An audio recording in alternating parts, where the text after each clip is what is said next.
Hey everyone, today I'm going to be reviewing the new Shadow V2M 6x6.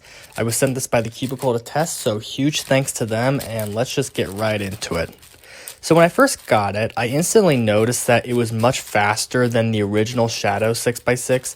I was very pleased to see this because I didn't really like how the original Shadow was naturally a slower cube, and I was just never able to get it to an acceptable speed for me no matter what I did, and that's why I didn't main it. But this one seems to have fixed that problem, so I was very happy to see that. But that being said, there are some problems I'm having with it. The biggest one is lockups. It seems to lock up quite a bit when I try to turn fast. And comparing it to my MGC 6x6, my solves just are a lot more locky in general, and it's just in general harder for me to turn fast on the Shadow V2 than the MGC 6x6.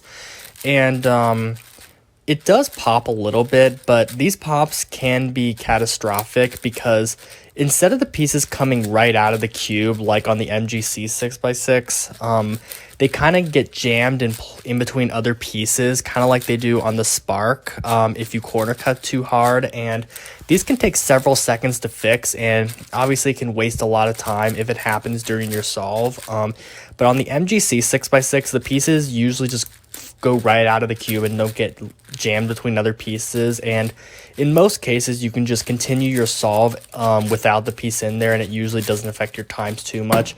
But that's not really the case on the Shadow V2 6x6.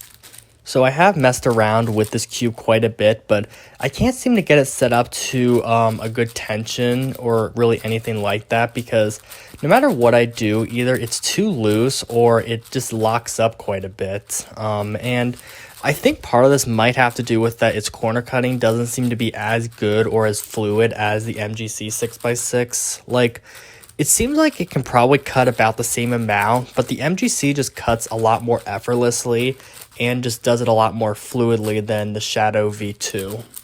And basically because of this, my times have not been as good on the Shadow V2, and they're a lot more inconsistent because, like I said, when I turn at my normal speed like I do in the MGC on the Shadow, it just locks up quite a bit, and it's just very hard to turn at that speed, and my times greatly suffer as a result. So overall, I'm not sure if I would recommend the Shadow V2M. I will not be using it as my main. I will be sticking to the MGC 6x6. Now, if you're happy with your MGC 6x6, I would probably just stick with that than getting the Shadow V2. But if you like the Shadow V1 but want a little faster one, the Shadow V2 might be a good option, but it just doesn't seem to work for me. But I can definitely see it working for other people. So recommendation, maybe. So yeah, that's pretty much all I have to say here. Thank you to the Cubicle for sending me this to test, and if you're interested in buying this cube, the link will be in the description.